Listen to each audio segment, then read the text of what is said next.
सांगली स्वराज्याचे धाकले धनी धर्मवीर स्वराज्य रक्षक छत्रपती संभाजी महाराज यांच्या 369व्या जयंतीनिमित्त नवहिंद प्रतिष्ठानच्या वतीने सालाबादप्रमाणे विविध कार्यक्रमांचे आयोजन मोठ्या उत्साहात करण्यात आले आहे। 13 मे रोजी रात्री 12 वाजता जन्मोत्सव कार्यक्रमाची सुरुवात देवमंत्राने करण्यात आली। त्यानंतर छत्रपती संभाजी महाराजांचे पाळणागीत सादर करण्यात आले। नवहिंद प्रतिष्ठानच्या महिलांच्या वतीने जिजाऊ वंदना आणि देवमंत्र सादर करण्यात आला। कार्यक्रमानंतर उपस्थितांना सुंठवडा आणि मिठाईचे वाटप करण्यात आले। तसेच फटाक्यांच्या आतषबाजीत जन्मोत्सव साजरा करण्यात आला।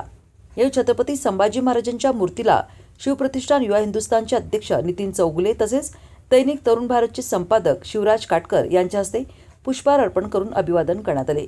कार्यक्रमास मराठा सेवा संघाचे डॉक्टर संजय पाटील, नवहिंद प्रतिष्ठानचे अध्यक्ष आणि शिवसेना जिल्हा प्रमुख शंभूराज काटकर, संतोष तावशी, उमेश चव्हाण, किशोर कचरे, संदेश चाळके, अनिकेत कराळे, शुभम माने, प्रसाद चव्हाण, अभिषेक तावशी, किरण चव्हाण, अरुण बाबर, रामदास थोरात, राजू तावशी आदी उपस्थित होते।